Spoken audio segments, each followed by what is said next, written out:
Respects and condolences to our brave hearts that we lost in Pulwama, and to those brave hearts that protect our borders during this present tension in our country. Members in the dais, distinguished members in the audience, the distinguished award winners, ladies and gentlemen, thank you so much for having me here this afternoon, Dr. Mehta.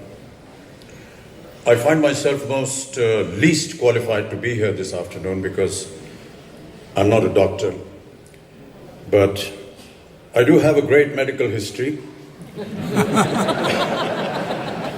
And that could have been one of the reasons why I'm here.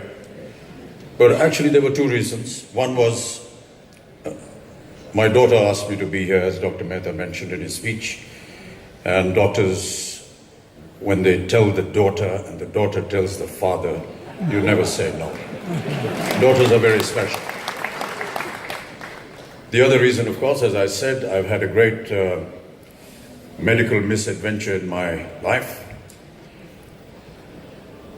And I come here today because of the great respect I have for the medical profession and for the doctors that have been responsible, particularly in India, with all due respect to those that have come from overseas. In 1982, during an action sequence in one of my films, I was grievously injured.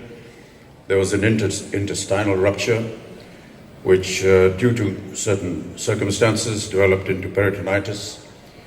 And I have no qualms in admitting that even though I had the means to get myself treated overseas, I chose to be treated by doctors in my own country because of the respect and regard I have for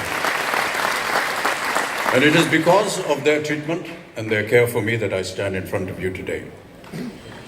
That was just one of the adventures that I had. Subsequently, there have been many: myasthenia gravis, tuberculosis, hepatitis B, diverticulitis.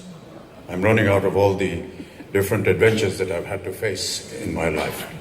But I have to admit that it was the care and the expertise of the doctors in this country that have been responsible today for me standing in front of you.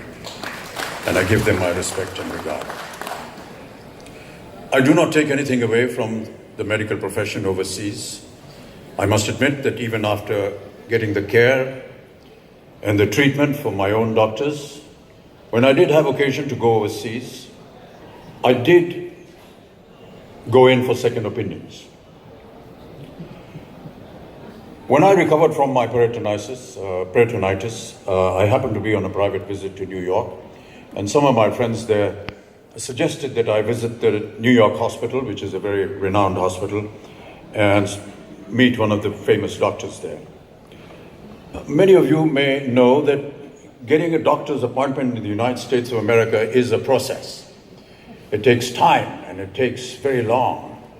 And we waited for days to be able to meet the doctor. Finally, my friend who was recommending this doctor to me sent I don't know what it's called. It's called a certificate that you get when you leave a hospital from the doctors, certifying that you're okay to live your life. So he pushed this certificate to this doctor. And the reason why I got occasion to meet him was he looked at the certificate and said, "Is this guy alive?" That was, to me, an indication of what a wonderful job the doctors in India have done to my system. And that has been the case every time I've gone for a second opinion, with all due respects, as I said, to the medical profession overseas. I'm very grateful to Dr. Mehta for calling me here today. I wish this conference and all the award winners great success. May all the youngsters that represent the medical profession in our country be inspired by these wonderful dignitaries who have created such a great atmosphere of expertise in their lives. May you be inspired, may you do well for this nation, and may never anyone ever have to go through what I did in any kind of hospitalization. Thank you so much, Dr. Mehta, for having me here. It's been a great honor, and a great honor to meet all these wonderful dignitaries. Thank you.